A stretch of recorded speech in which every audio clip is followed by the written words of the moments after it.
Louvado seja nosso Senhor Jesus Cristo, para sempre seja louvado. Seja bem-vindo mais uma vez ao canal Jesus é o Caminho.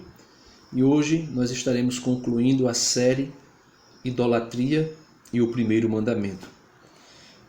Vem comigo, em nome do Pai, do Filho e do Espírito Santo. Amém. Vinde, Espírito Santo, enchei os corações de vossos fiéis e acendei neles o fogo do vosso amor. Enviai, Senhor, o vosso Espírito, e tudo será criado, e renovareis a face da terra. Em nome do Pai, do Filho e do Espírito Santo. Amém. Meus amados irmãos, hoje nós iremos falar sobre o agnosticismo. Eu gosto sempre de lembrar que aqui não é uma aula de teologia, aqui não é uma aula sobre agnosticismo, mas é um resumo, uma reflexão básica sobre o ponto de vista agnóstico a respeito daquilo que é o transcendente, a respeito do que é Deus. Então, podemos pensar em uma corda que seja trançada, e esta corda ela tem alguns fios grossos na sua trança, e esses fios grossos são também formados de vários fios mais finos. Então, o pensamento, a linha de pensamento agnóstica é mais ou menos assim, como uma corda que é formada de muitos variados pavio, linhas mais finas. Então, pensemos assim. Ou podemos pensar também de maneira muito simples em um polvo que tem vários tentáculos. Então, é mais ou menos isso.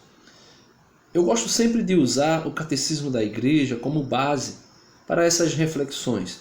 No parágrafo 21, 27 do Catecismo, fala sobre o agnosticismo. E ele diz: o agnosticismo se serve de muitas formas. Por isso que eu falei no polvo com muitos tentáculos ou uma corda formada de muitos fios. Em certos casos, o agnóstico se recusa a negar a Deus. Então, podemos dizer que um fio desta corda, agnóstico, se recusa a negar Deus. Então, não se nega a Deus. Ou seja, se eu não nego, então ele existe. Ao contrário, postula a existência de um ser transcendente, que não poderia revelar-se e sobre o qual ninguém seria capaz de dizer nada. Ou seja, se eu não nego, ele existe. Mas, porém, eu admito a existência de Deus como verdade indemonstrável. Ou seja, eu não nego, então se eu não nego, ele existe. Mas a existência dele é verdadeira, é um fato, mas é um fato indemonstrável. Ou seja, não pode ser revelado. Deus não se revela. E ele diz: e ninguém é capaz de dizer nada a respeito dele. Aí ele vai para outro ramo. Em outros casos, o agnóstico não se pronuncia sobre a existência de Deus, declarando que é impossível prová-la e até afirmá-la ou negá-la. Então, no primeiro momento, não se nega a existência.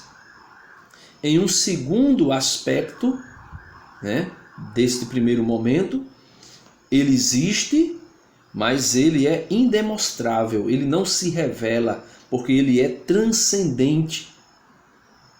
E ninguém é capaz de dizer nada sobre ele. Em outros casos, por exemplo, não se pronuncia sobre a sua existência. Então eu já não digo nada da existência dele. declarando que é impossível prová-la ou até mesmo negá-la. Então, veja como é. Por exemplo, se a pessoa for debater com um agnóstico, logo a pessoa não vai ter argumentação que possa convencê-lo. Por quê? Porque ele é agnóstico e se Deus existe, tranquilo. Se Deus não existe, também tranquilo. Se ele existe, mas não se revela e não quer se revelar e nem pode se revelar, também eu me limito a ficar calado.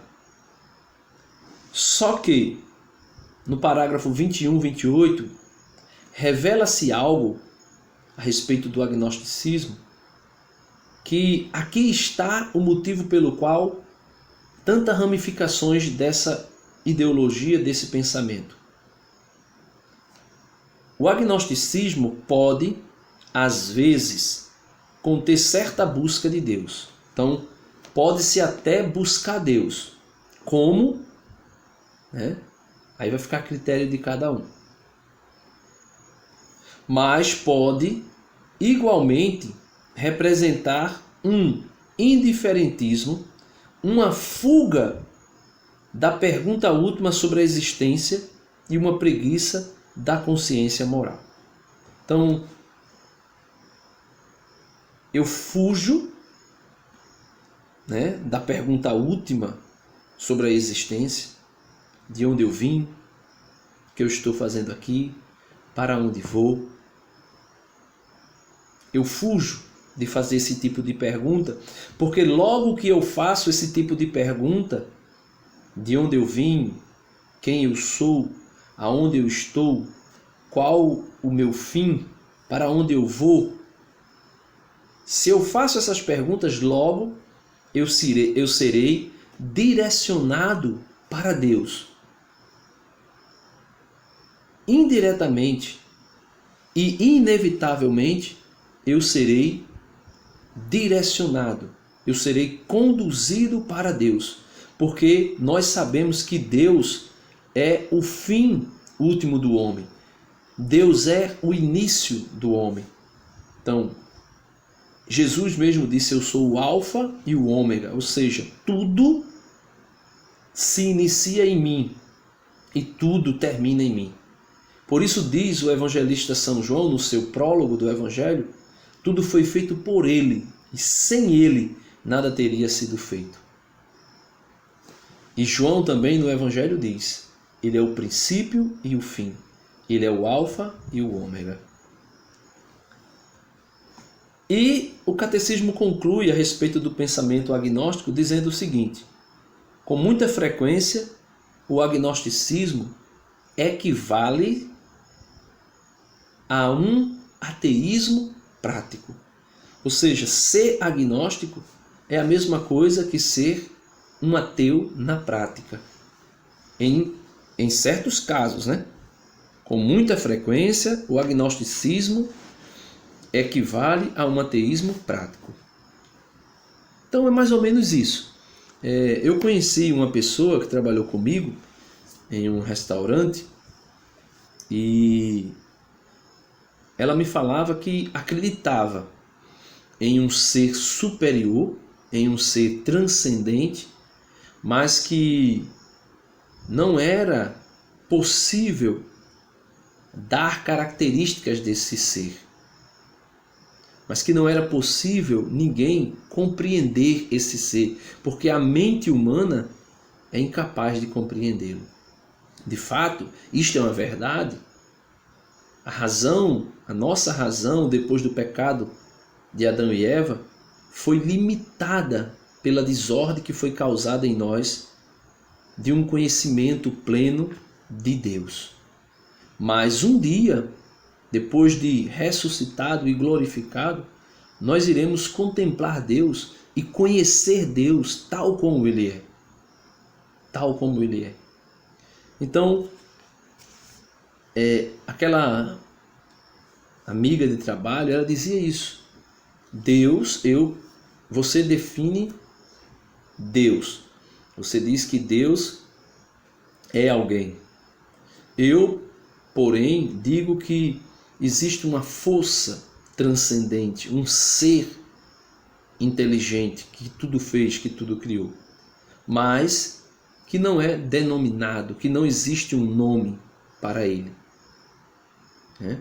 Ele não é o que nós pensamos. Logo, quando eu digo que Deus é algo, eu limito Deus, que é ilimitável, né? Até essa palavra eu acredito que eu acabei criando agora, né? Mas um Deus que é infinito, eu acabo limitando a uma descrição da minha mente daquilo que eu projeto de Deus, né? Então, o agnóstico, ele é, como dizia nosso amigo Raul Seixas, ele é esta metamorfose ambulante. Ele é esta metamorfose ambulante. Eu posso crer, eu posso não crer, eu digo que creio, mas eu digo que esse Deus que eu creio, ele é impossível alguém revelá-lo, ele se revelar a alguém, é impossível. Então, meus amados irmãos, concluímos essa série e, como eu falei, os vídeos são pequenos, são vídeos postos de maneira simples, mas para dizer a você que muitas vezes esses pensamentos agnósticos estão dentro da igreja e nos afeta de maneira direta. Nos afeta de maneira direta.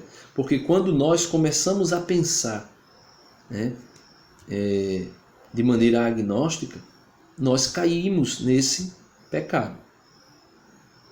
Quando nós dizemos que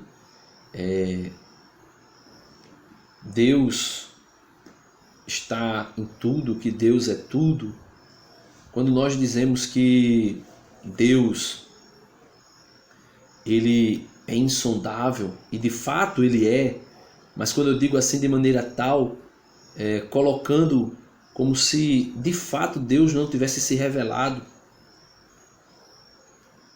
E quando eu me coloco diante de Deus como se Deus não tivesse se revelado, logo eu estarei e ficarei na ignorância a respeito de Deus. E isto é um pecado, porque Deus se revelou a nós.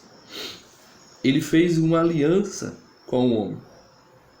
Então, é impossível pensar como os agnósticos, e até mesmo alguns deles pensam que nós somos fagulhas, faíscas de Deus e que um dia iremos retornar para Deus, né? Mas não é isso. Então, se você gostou da série, se você gostou desse vídeo, deixa aí o seu like, se inscreva aqui no canal e vamos ajudar a evangelizar. Deus abençoe você. Em nome do Pai, do Filho e do Espírito Santo. Amém.